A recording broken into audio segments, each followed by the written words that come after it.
We are back. We are back on the No Nonsense Trader channel, and I am Dave. And today I'm going to share with you the momentum building blocks, and then I'm going to show you something in the builder that you can change, random generation and genetic generation, and we'll talk about that. So let's get started. So we're here on that same blog, which I will link in the description below so you can find it easy.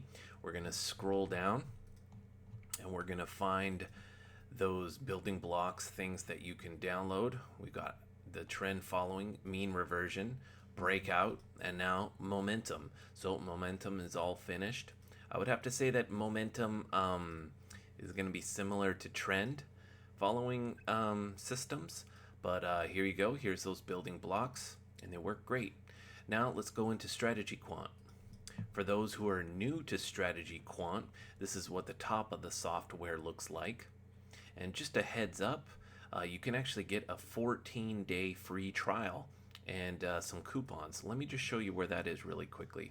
Yep, so on the strategy quant link right here, it tells a little bit about strategy quant, shows all the help staff, and at the bottom here is some coupon codes. You can get the free 14-day trial. So back in the software here, we're in the builder. And when you download the building blocks, you're going to load them in the building blocks right here. You can load them with this button, and then you can press momentum and then open it, and then you've got the building blocks loaded for the momentum. Okay, now one thing you can do when you're building, for all those who don't know, a lot of people are new to strategy quant, you've got this thing called build mode. And in here you've got genetic evolution and random generation. Okay, so random generation means that you're just rolling the dice and you're creating a strategy just amongst those building blocks that are inside of there. And so this benefit is that the strategy won't be overfitted. If you don't know what overfitted means, you can look that up yourself, but it definitely just means that it's not actually a robust strategy. It's just fitted to the data to kind of follow along the data. So anything new data won't work so well.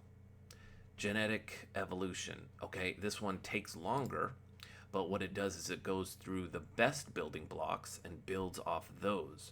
And the benefit of this is that you get a really great strategy, but the downside is it could be overfitted. And so what we do to try to avoid overfitting is we do lots of different robustness tests, like out of sample data, retesting on different markets, things like that. Next video, I will share the range bound building blocks, and I'm working on those right now. If you like all the stuff that I'm giving away for free here, all the things that you can download, please press the thumbs up button. If you have any questions or you just want to hit me up, shoot me an email for sure, or comment, and I will reply back to you. And we'll see you in the next one, probably tomorrow.